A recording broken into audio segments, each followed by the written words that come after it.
Good afternoon, everybody, and welcome to today's NEC webinar, which is NEC Case Law. My name's Jennifer Patel. I am Business Support Officer for CECA based in Yorkshire and the Humber. We're grateful to Sarah Wilson of Bevan, Brittan, who'll be delivering today's session. Now, in terms of housekeeping, you should all be able to access the chat function. So if somebody could just write in there to let us know that you can see and hear us, that would be great.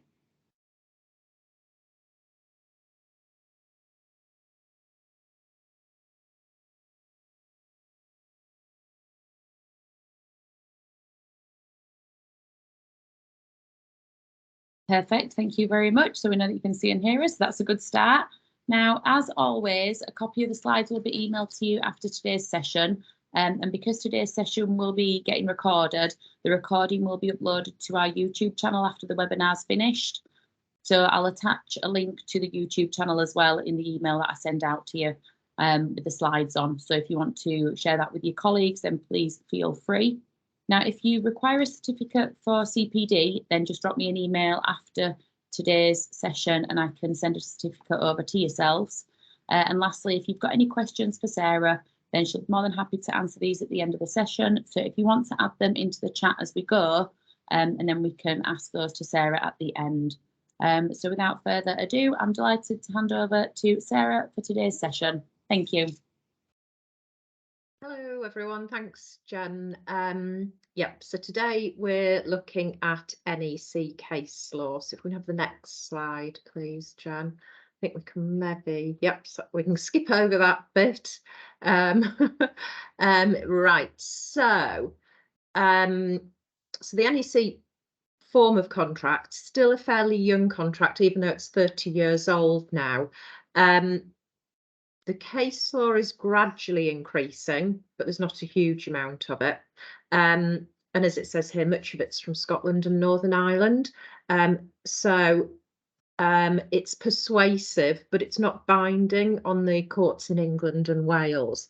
So what that means is that basically, if it's a case that helps you in a particular scenario, you will be saying, that the English courts are likely to follow it. If it isn't, then you'll be saying the opposite, and you'll find that the other party will be arguing in support of its case. So next slide, please, Jan. So we've got 20 cases today, so that's quite a lot. It says the oldest is from 2010. That's not actually correct. There's one that's 2008. But you'll see in terms of case law, that's all fairly recent. And I think what happened was, for the first 10 years of NEC, nobody used it very much because it was a new contract. Nobody understood it really. Then for the second 10 years, we started to use it, but we were all, including the lawyers, I think, quite reluctant to take it to court. Partly because it is this innovative contract that talks about things in present tense.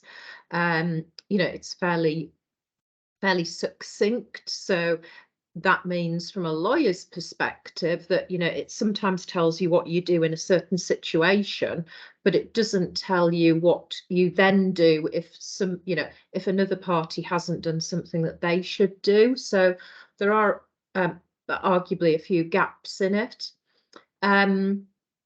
So what I want to do today is not kind of look in detail at any of these cases, but to kind of highlight the themes and hopefully highlight how they are relevant to your job, whether it's negotiating the contract at the start, sorting out the final account, in inverted commas, because of course in most NEC contracts there is no such thing, and also sort of arguing your position, negotiating, and trying to get a resolution on disputes without taking matters to adjudication. So the 20 cases pretty much cover all of the NEC case law. So why I've done that is so that you go away knowing where there is case law that covers a point in the NEC, and then conversely, that if there's a clause that's not particularly clear, If it's not covered today, there's no case law to help you determine what it might mean. Also, I'm going to try and sort of explain how you might be able to use it and how one principle might be relevant to something else in the contract. So we've got a whole load of interesting topics. Mutual trust and cooperation is dealt with, pricing and compensation events, which I'm sure you'll all be interested in. And also there's quite a lot on the dispute resolution processes. Next slide, please, Jen. So the first case, so how I've kind of formatted this is there's probably going to be a slide to 2 slides per case. We've got the MT and C, so that's my abbreviation for mutual trust and cooperation. So that's the issue that it relates to. We've then got the name of the case, so they're the 2 parties, and then we've got this funny bit at the end, which is the case citation. So this is the sort of unique court reference. So it shows to us that it's a 2017 case, so fairly recent, and the last bit shows it's TCC, which is the Technology and Construction Court, which is where most of the construction cases are dealt with. It's an arm, it's a section of the High Court, and what it means is that typically you can rely upon the judge who hears the matter having previously been a construction barrister. So that they're people who know about construction law, they understand construction projects, etc. So mutual trust and cooperation, this is the sort of flagship USP of the NEC form of contract. It's the first clause in the contract, so it's clause 10.1. All the parties to act in the spirit of mutual trust and cooperation. It was dealt with in this case, and it's the 3rd and 4th bullet points that summarise it. So it means that the parties must be honest, fair and reasonable and don't attempt to improperly exploit the other party. And also the case found that the parties can't keep quiet if it might mislead the other party. There's a positive obligation to correct a false assumption being made by the other, but there's not an obligation on one party to educate the other in how the contract works or what the contract requires that other party to do. So if we can have the next slide, please. So as is sometimes the case with case law, the kind of background is a little bit convoluted. So we actually, the issue was whether the subcontractor had started adjudication proceedings within the correct timescales under the contract. So you might be thinking, well, the Housing Grants Act says you can adjudicate at any time, there aren't any timescales, which is right. But remember, to come within the Housing Grants Act, you must be operating as a construction operation. And this you'll see from the 2nd bullet point related to a supply contract, which doesn't come within the Housing Grants Act because it's just supplying materials to site. So it's not within the Act because the Act requires some form of construction operation. So in this, as you can see from the 2nd bullet point, we had 2 conflicting clauses in the contract. So there was an NEC framework contract, which allowed adjudication at any time. Then the supply contract contained a time bar for bringing an adjudication. So this is similar to the W1 provisions in the engineering and construction contract, where you don't come within the Housing Grants Act. So the issue was whether Costain had to comply with that time bar or whether it could adjudicate under the framework contract and not have a time bar. And the adjudicator and the court found that the time bar did apply. It was a supply contract, and it was those provisions that applied to the contract, and therefore Costain was time barred from bringing the adjudication because it hadn't complied with those timescales. So that's one point. So then Costain argued that the fact that it was time barred was part of a breach of mutual trust and cooperation, and it was sort of along the lines that Tarmac should have warned Costain, misled Costain into thinking that the supply contract time barring didn't apply and they could adjudicate at any time under the framework contract. Now, just to be clear, the court found that there was nobody misled anybody in this scenario. But the court went on to look at circumstances where mutual trust and cooperation might be relevant. And what they said was that Tarmac, and this applies to all parties, and as I say, there wasn't any finding that anyone had been misled, but the court said that Tarmac couldn't deceive Costain that the time bar was inoperative. They would have to correct a false assumption that Costain was made, but Tarmac didn't need to go any further under the mutual trust and cooperation clause.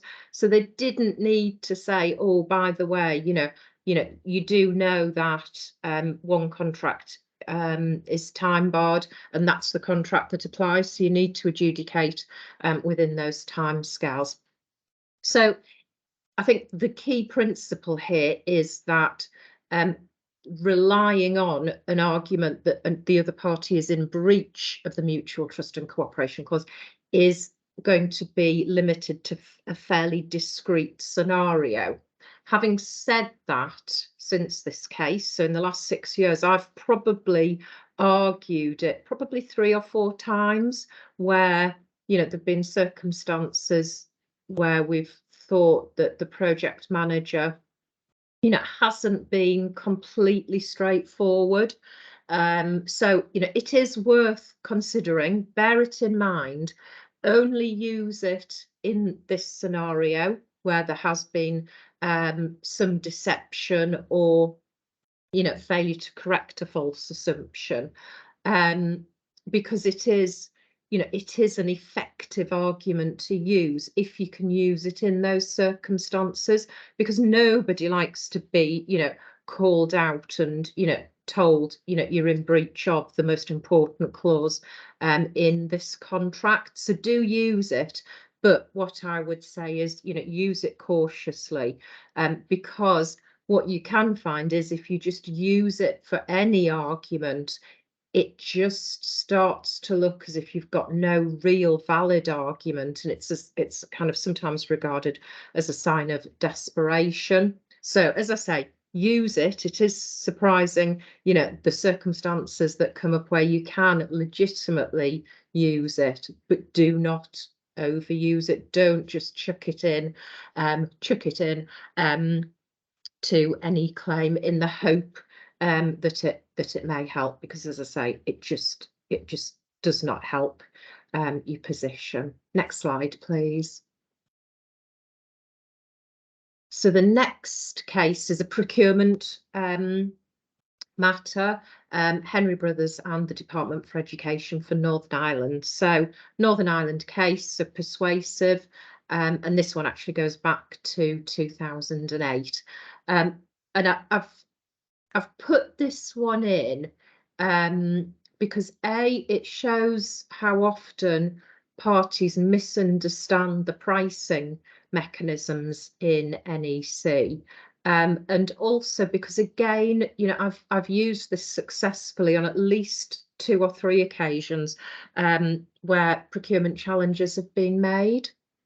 So basically, the tender with because it was EU procurement rules, the tender has to achieve, see the 4th bullet point, the most economically advantageous tender. So this meet criteria. So that's how typically a contractor will be chosen from an EU procurement process. So we're talking about public bodies, utilities, etc.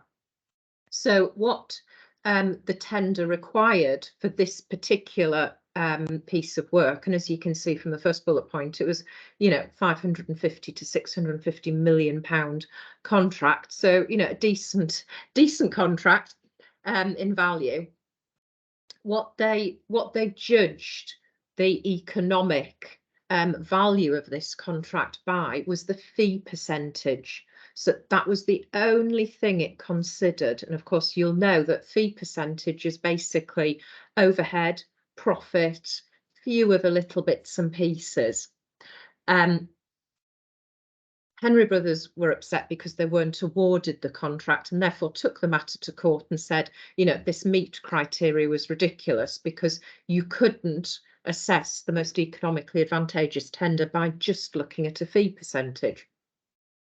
The defence was, and it's in this, the bullet point that says held, second bullet point, that the schedule of cost components would be the same whichever business was awarded the work. Now, we should, if you were here last month when we did the schedule of cost components, you'll know that that's absolutely not true. Because if, for example, you look at people, and the people cost in the schedule of cost components, what, for example, labourers are paid from business to business may vary. So that means that the sums included in the schedule of cost components will vary from business to business.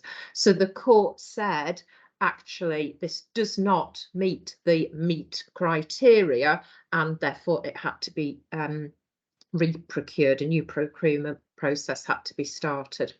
So again, I said that I've used this where, not kind of entirely in this scenario, but scenarios where the pricing that is given in the tender bears no relation to how the work, once the contract is awarded, is costed. And there've been several instances of that where, for example, the tender requires a certain project to be priced. So that's one exercise. And then separately, it also requires a schedule of pricing to be provided. But the example work in the first scenario, the costing of it hasn't necessarily borne any relation to the schedule of prices. So basically, the contract's awarded on the basis of the example piece of work and how that's costed. But the schedule of prices are different to that. So anything there in procurement where what is actually priced for the tender and how the work will actually be priced, where they're different, there is a real argument under this case for the matter to be retendered. Next slide, please. Okay, so payment. We've got a few cases on this. This is a Scottish case, 2012. And so all of these cases are sort of a similar theme. So in this one, and it's the third bullet point, rather than having a usual monthly assessments that are provided for in NEC, the two parties sort of developed their own kind of non-contractual mechanism where, it's the third bullet point, the QSs for each party got together every month, agreed the work that had been done, agreed how it was, how it would be priced and paid, and payment was made on that basis throughout the project. And then at the end of the project, the employer looks and thinks, oh, I think I've paid too much here. So made a claim to arbitration, which is analogous to court proceedings, to say that it wanted to be overpaid. Now, this is a slightly kind of techie legal point, but the employer was basically saying, I've overpaid. The PM stroke QS and the contractors QS haven't followed the contract properly because they haven't carried out that monthly interim assessment process. The QSs have just got together and agreed something. So therefore, payments have been made in breach of contract. So I'm just entitled, this is the employer's argument, I'm entitled to be paid the money back, and contractor, has to prove its claim. And the court said no. And this is a real theme running through NEC. What the court was looking at was, as the project was going along, the parties, the two QSs, who were involved and knew most about the project, were getting together at the time when everything was fresh in their mind and deciding how payment was to be made and what was to be paid. And there's a real kind of undercurrent in lots of these NEC cases that what happens through the project has some credibility and has more credibility than somebody coming along at the end of the project, namely the employer, and saying, oh, I've paid too much, I want my money back. Now, this was essentially about who had the burden of proof. So what the court found was that the employer had the burden of proof to prove exactly what, if anything, it had overpaid. Now, you might think, oh, well, that doesn't really, help anyone, but it means that the employer has got to show every pound and every pence that it wants to claim back and show why it's entitled to it. And particularly in the context of two QSs looking at it at the time when it was all relevant. So I think this is a really important theme, particularly in circumstances where employers at the end of the project want to claw money back. So if we can move on to the next slide, which is a similar case. So this is ICI and Merrill. Now this case features twice today. So this one was a similar scenario, interim payments, and the employer, ICI, wanted to recover some of the money made. And again, and I think it's the penultimate bullet point, the second from last, ICI must show good reason, particularly when the PM had certified money at the time. So again, this undercurrent of what happened at the time, which has a lot of credibility, rather than at the end when somebody looks and thinks, how much? I need to claw some money back. Next slide, please. And this is a very similar one. So this is the third of these three cases, slightly different legal arguments. In this one, it's every lawyer's nightmare, to be frank. So this is a 2015 case. So it was a term service contract, option C. So term service contracts, often problematic in terms of payment. Option C with your pay and gain sharing, adds to that. So what happened was the contract rates were agreed and incorporated into the contract, but the contract was never signed. It wasn't executed. The work started with everybody agreed that was fine. Work started, and very quickly, as in my experience is often the case, the parties realised that the contract rates in a contract that hadn't actually been signed, but the contract rates didn't really work in relation to the work that was being carried out. So the parties sat down together and agreed what they called the composite rates. Used those composite rates, so everybody happy with them. Then the contract was signed. Now, unfortunately, the contractor didn't say, actually, no, we're not signing this contract because doesn't reflect what we've agreed, because it still contained those contract rates, which nobody was using.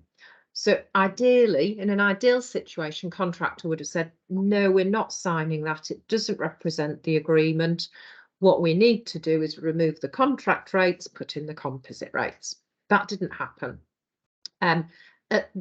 Towards the end of the project, employer realised that they'd wanted to make a saving, but they considered that by using these composite rates, they hadn't made that saving, and in fact they thought they'd overpaid. So again, trying to claw back money at the end of the project.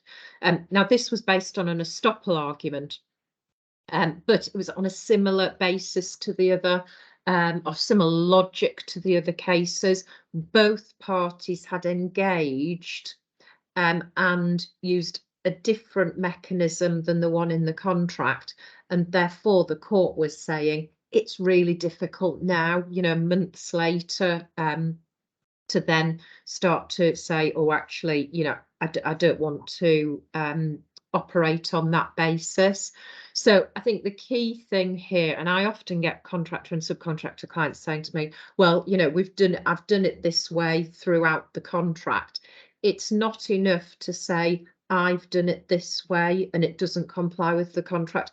We need to show that both parties, and all three of these cases show that two parties, and I'm including the PM in this, agreed a way forward and a way of operating which was not wholly in compliance with the what the contract says. So, you know, just be careful with that. It's no good, you know, if you say, well, we've done it this way, and you know the other party didn't object. There's got to be engagement by both parties in, you know, what's being done. But what we see here continually is that the court supports what the parties have done through the project. Next slide, please. Okay, so I think we've dealt with this in January, February, and now it's March. This is, to me, the most important case. So again, it's sort of similar to the last three that we've seen, in that it's about pricing. So this is pricing CEs. It's a Northern Ireland case, so it kind of comes with a bit of a pinch of salt. You know, will the English courts follow it or won't they? And basically, what the court found in this case was that where a CE quote had not been accepted by the employer stroke PM, and the matter subsequently went to court, that or adjudication or arbitration, at that point, typically the work which is the subject of the CE will have been completed. And the court said what we're used to seeing in this scenario, which is what we would see with JCT and all the other construction contracts, is evidence from the party wanting to be paid, so the contractor or the subcontractor, as to what the work, the CE work, has cost them. And that includes providing invoices, timesheets, etc. Now, that does not entirely fit in with NEC, which requires, if there's a CE, you provide a quote. The vast majority of that quote typically will be based on an assessment of future work. We've dealt with the switch date, I think, in January, so it's different depending on whether the contractor is required to notify a CE or whether the employer is. But what NEC has continually emphasised is that that switch date does not change. And to me, that supports the switch date is before the switch date, contractor submits its quote for actual cost incurred. After the switch date, it's always projected prospective costs. And that supports the fact that that is how CEs are to be assessed and calculated. So to my mind, the court's gone against the whole ethos of the NEC contract. And if you take it one step further, that principle would also apply to delay. So it means that all of the prospective programmes that are being provided would then actually be irrelevant, because what we're looking at is actual delay. So, you know, it's a really strange case. It can be explained by the fact, as I said, the court was in its comfort zone in asking for details of actual cost and receipts and timesheets, etc. And also what you can see from the bullet points is that the parties didn't really operate the CE mechanism properly, notifying CEs, requesting quotes, etc. Having said that, it was the employer who really failed to operate the contract properly in that regard. And, you know, as a result, it seems to have benefited from not operating it. But I think, you know, it's the only case that we have at the moment. So the pragmatic position is that, unfortunately, contractors, subcontractors, when you have CE work, I think not only do you have to submit your quote, and actually I think, you know, it's helpful to make the quote as detailed and explained, as well explained as possible, but you also need to keep the evidence of the actual time, the actual money incurred in carrying out the CE work. So, you know, you need timesheets explaining who was working on that CE on a particular day, how many hours they were working on it, so that then you can apply the cost of those people for your CE, ditto plant and machinery, etc.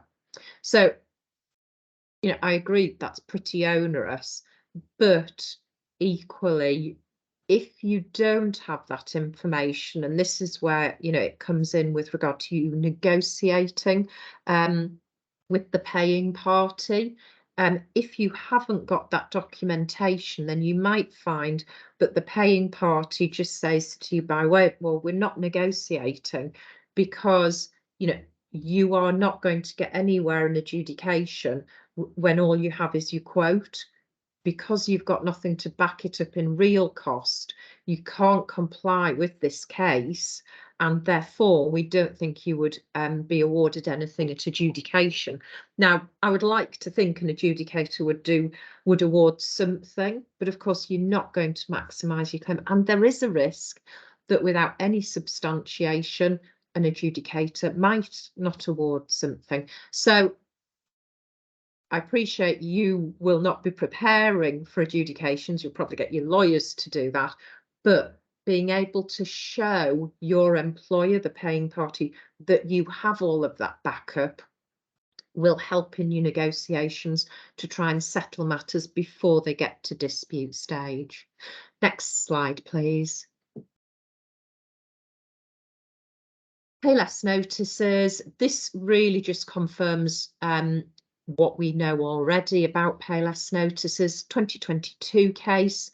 Payless notices are all in the context of the Housing Grants Act. And what happened here was there was, this is the third bullet point, an application for payment number 24 for 5.1 million, followed by the next month an AFP number 25 for 5.2 million. For AFP 24, no payment notice was issued and no pay less notice. So you can see that straight away heading towards a smash and grab adjudication for lack of a notice. So claiming party would be saying, I've applied for 5.1 million on the basis of smash and grab. You haven't disputed it.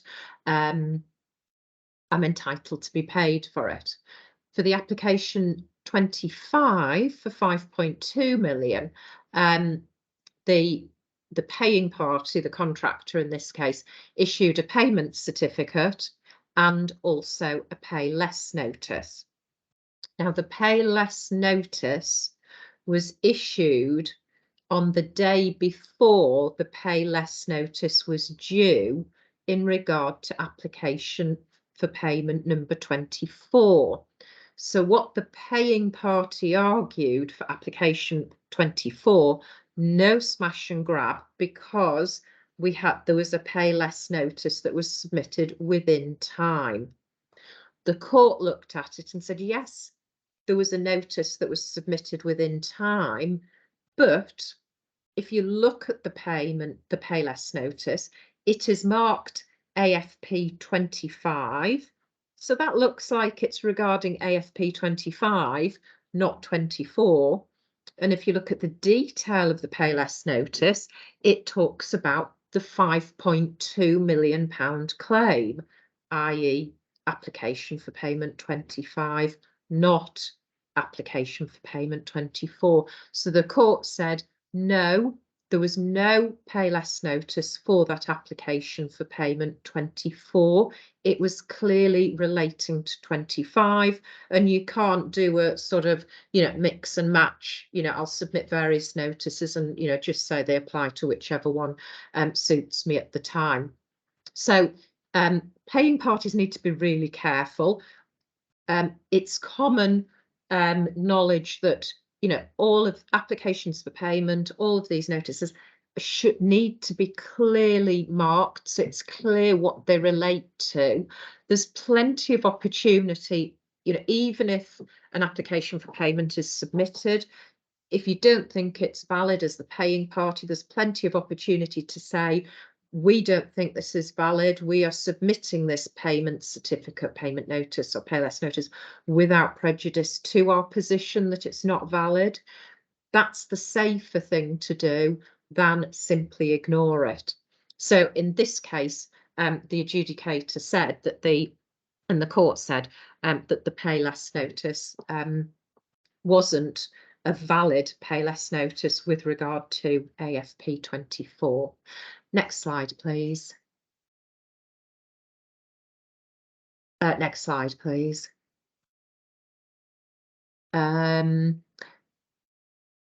Very quickly, so this is about omitting work, and a bit of a spoiler alert. The work was omitted outside of the scope of the contract. So it's Van Ord and Dragados. Dragados was the contractor, Van Ord was the subcontractor.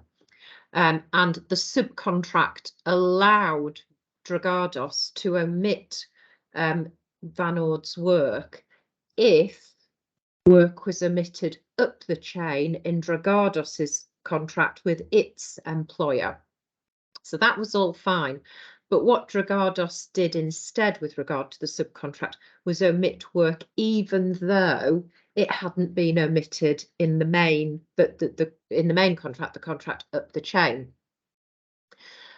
So the issue arose as to how was this to be costed? Should it be costed as a compensation event or not?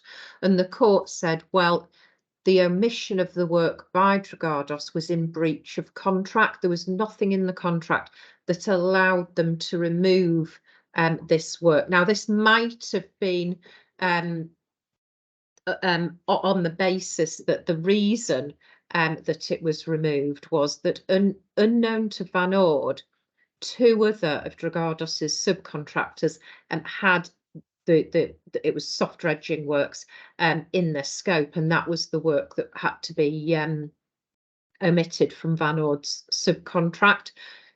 So those are the facts behind it, which might have influenced the court, but of course it was nothing to do with this criteria in the contract allowing an omission if things were omitted up the chain. And what the court said was that that's therefore a breach of contract by Dragados. They weren't entitled to omit that work, and therefore the quantifying of the omission didn't need to be confined to the limitations of the way a CE is calculated. It could be wider than that, because Van Ord were the kind of victim of the breach of contract. Next slide, please. Next slide. Very quickly, this is regarding a fixed price contract, so an option A. It's quite an old case now, Atkins against the Secretary of State for Transport. So this was a management contract, so another one of these problematic long-term contracts for the maintenance of trunk roads. Oh, actually, I've just spotted, it's the third bullet point. It says Atkins was to maintain trunk loads, so it should be trunk roads in East Anglia. Fixed price contract. And problems occurred where Atkins encountered far more potholes than it had factored into its price.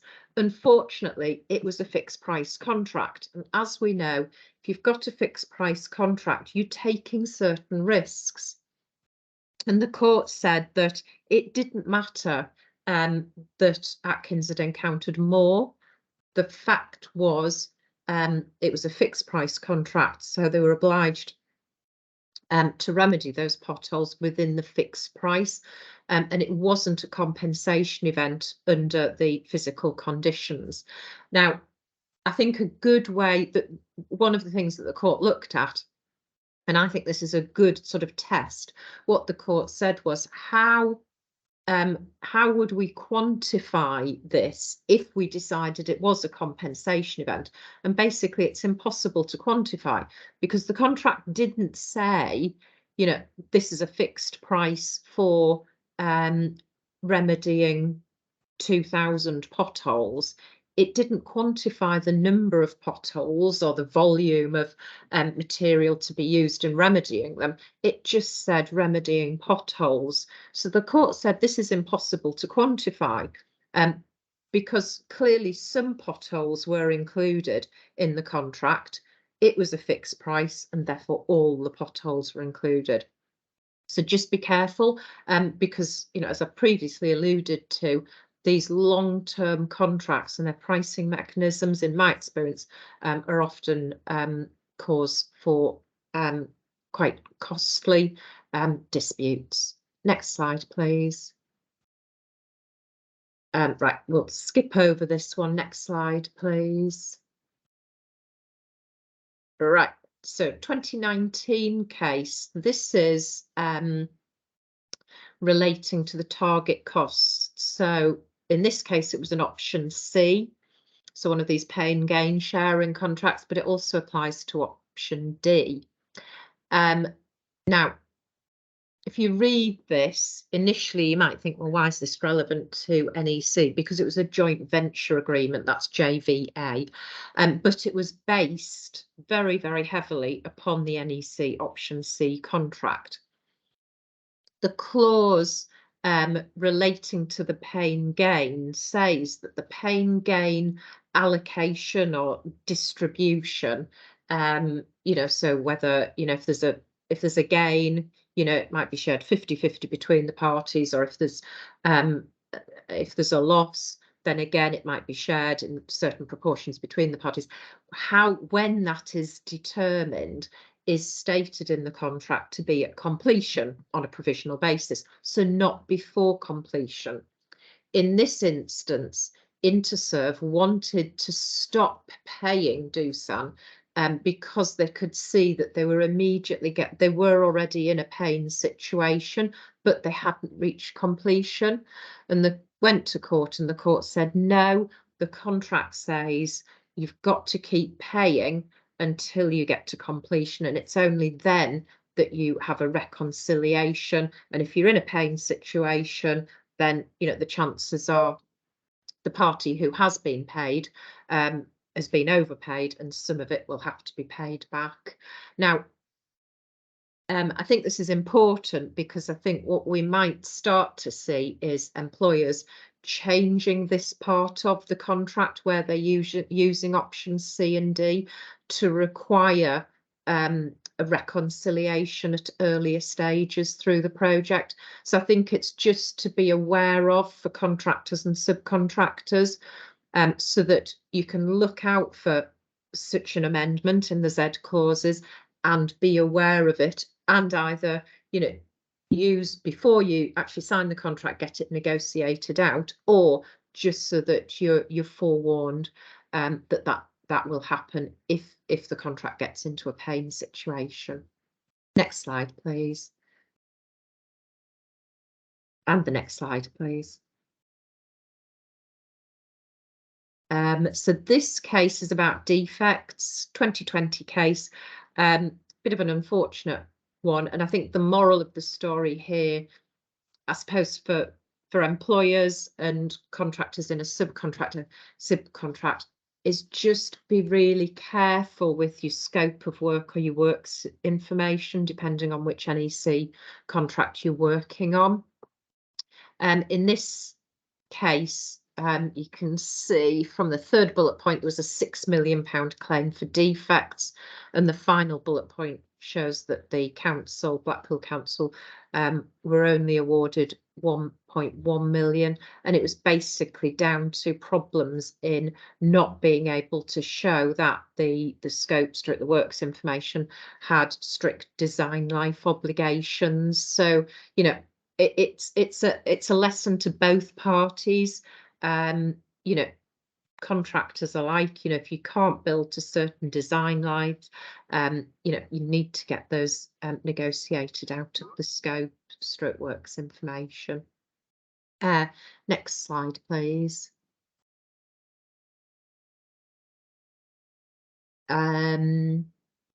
See, where are we? Right. So this 2015 case, SSE and Hockteeth.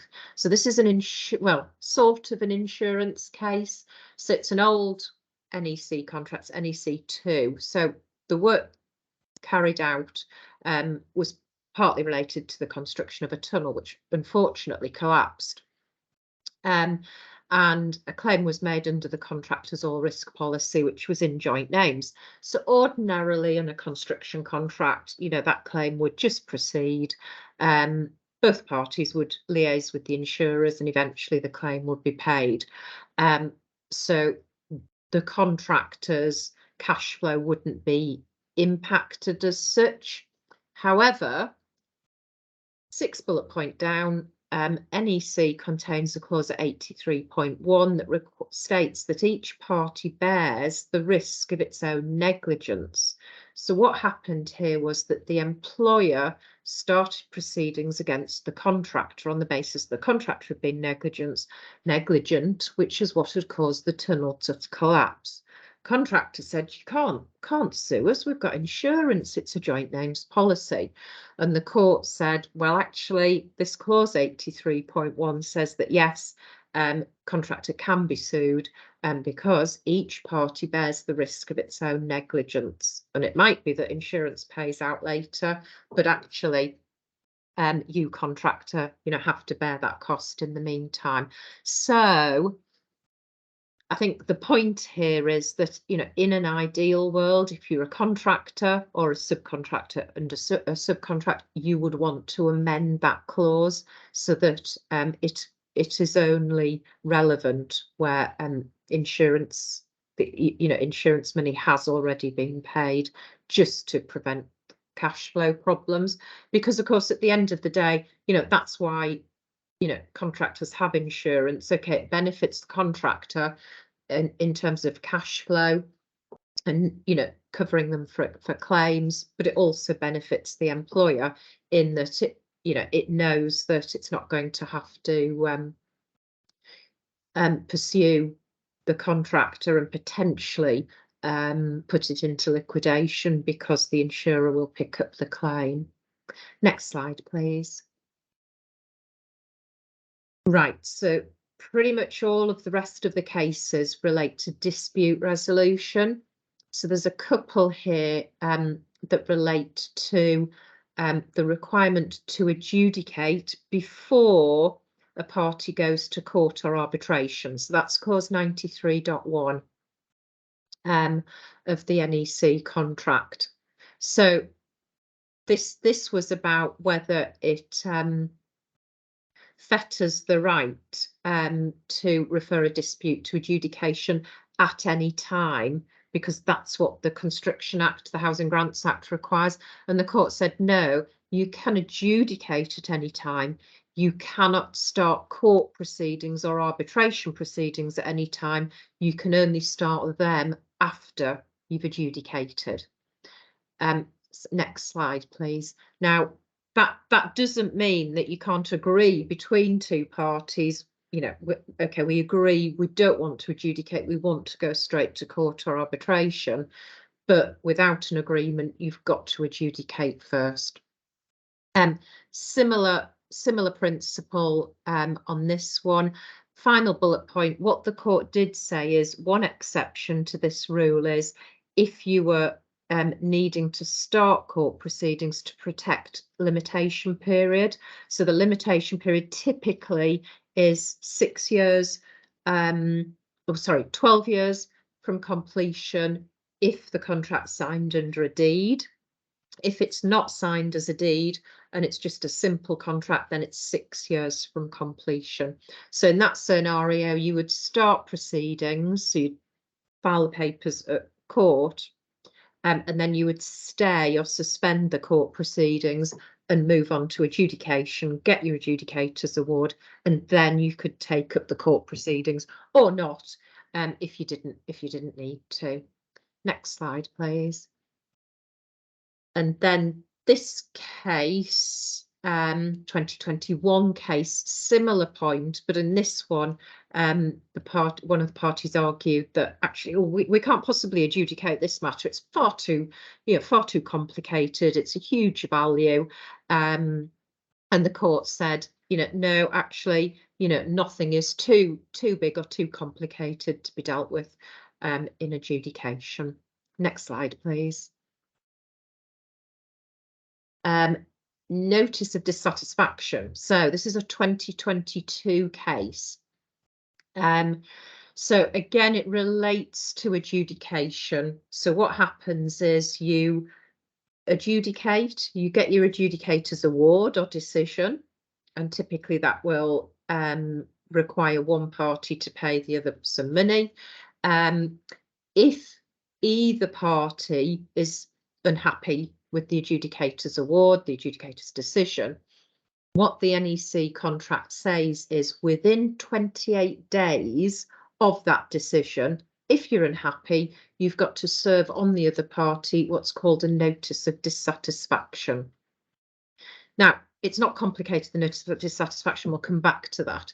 But if you fail to submit that within 28 days, you cannot take the matter to court to argue a different outcome, because as we know, under the Housing Grants Act, an adjudication is only binding until it's been properly determined by court or the parties have reached an alternative agreement. Now, typically, the parties will accept an adjudicator's award, but my advice to clients is always serve the notice of dissatisfaction within the 28 days, because assuming that there are elements that you're unhappy with, if you've had a fantastic result, don't serve it. But if you are at all unhappy with any element, serve the notice with regard to that element or those elements, and it gives you the right, it leaves things open for you to fight another day effectively.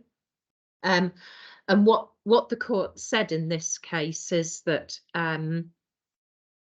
first of all, that the notice of dissatisfaction was too broad. Now, I don't think we need to get too wound up about that. I think the key is that the notice of dissatisfaction has to state the elements of the award that you are unhappy with. So it needs to be carefully prepared, but there's no special wording to be used. It's not like drafting court papers or anything like that. All it is a notice to the other side. But what the court said was you need to consider two different challenges. So the first is your general right to go to court on the merits of the adjudication. But also you need to consider whether you're also disputing on the jurisdiction of the adjudicator, so challenging the award on the basis of the jurisdiction. So what might that be? Well, the merits are things like, the adjudicator awarded 2-week extent for more additional time. You've applied for 10 weeks, so you're not happy, so you're going to go to court and get the court to make a decision and hopefully give you more than those 2 weeks. So that's the merits. Jurisdiction is some things like where the adjudicators in breach of natural justice. So typically that might be where the adjudicator makes a decision on its view, the adjudicator's view of the contract, which might be different to both of the parties' submissions. And in that case, what the adjudicator should say is, you know, hey, I found this clause 27 in the contract. I think that's relevant because I think it means A, B, and C. What do you parties think? And give them the opportunity to make a submission. That's what natural justice is about. So if the adjudicator doesn't do that, then they're in breach of the rules of natural justice, and the adjudication award would not be enforceable. Similarly, if, for example, there are all sorts of jurisdictional challenges you can make if there's no dispute. So, for example, there's been a previous adjudication that's already determined that point, and then the adjudicator in the second adjudication determines that point differently. That would be a jurisdictional ground. So there are all sorts of grounds. The key is those grounds, challenges for jurisdictional grounds for the adjudicator's decision, also need to be included in a notice of dissatisfaction, or you can't argue them later. So the next slide, please. Right, very quickly, forgotten about this one. Time limits. So you don't need to be too concerned about this, but option W1 of the dispute resolution procedures relate to disputes that don't come within the Housing Grants Act. So that's projects abroad, so that's construction projects abroad, as opposed to projects in this country. The Housing Grants Act obviously doesn't apply to abroad, and there are some elements of work in this country where the Act doesn't apply. So we've already seen that supplying construction materials to a site isn't within the Housing Grants Act, the Construction Act. So it typically has W1 adjudication procedures. There's also some construction work doesn't come within the Act. So, for example, oil and gas construction work, various technical works like that. And so what W1, so then W1 applies. W1 has time limits within which to start an adjudication. Quite strict time limits. My advice is, if you are, for the reasons that we've kind of covered, going to be working under a W1 adjudication clause, you absolutely must get those time limits removed, because they're basically 2 + 4 weeks. So as soon as a dispute arises, so as soon as contractor's notification of a CE has been rejected, PM comes back and says, no, it's not a CE, got a dispute. So you've got to then start the adjudication within that. You've got 2 + 4 weeks to start your adjudication. 2 weeks, I can't remember which way around it is. I think it's 2 weeks to serve your notice, 4 weeks to serve the referral. It might be the other way around. So really hideous, and I think quite unachievable time limits. So they need to be removed. In summary, though, in this case, the party didn't comply with those time limits. What the contract says, if you miss the time limits, then there's deemed to be no dispute and you can't proceed. The court upheld those time limits, so the party couldn't proceed. And of course, as we've seen, there's no option to think, oh, well, we can't adjudicate, we'll go to court, because under NEC, you've got to have an adjudicator's award.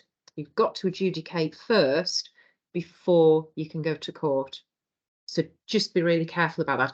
But why I wanted to refer to it in this context is that this shows that the courts will operate these strict time limits. So by analogy, 8 weeks to notify a compensation event what the clause says is if you don't notify within the 8 weeks and remain contract, under the subcontract it's less. If you don't notify, then you're not entitled to any time or any money.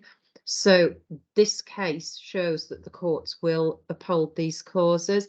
And if I'm acting for a party where we want to say that the other party hasn't notified within the timescales, I will use this case to support the point that adjudicators, courts have got to uphold these clauses. So just be careful about that case. And next slide, please. I think this is the last one. Yeah, changing the project manager. So this is the second ICI and Merrill case. The project wasn't going well for ICI. Second bullet point, it had gone from 1.9 million to 20.9 in cost. And ICI at the start had had an external consultant PM. They sacked that PM and engaged somebody who was an employee of ICI.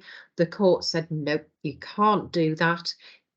If you want to do that, the only circumstances you can do that is A, if initially the named PM in the contract was an employee of ICI, or if NEC had been amended to say we're entitled to sack the PM and engage somebody as replacement PM who is employed by us. Now, I think the backstory to this was that ICI were looking to try and save costs on this, and the court didn't like the way of doing that because, of course, typically a PM will have some element of independence in terms of particularly the payment regime, and the court felt that ICI were trying to avoid that by engaging as PM someone who is an employee.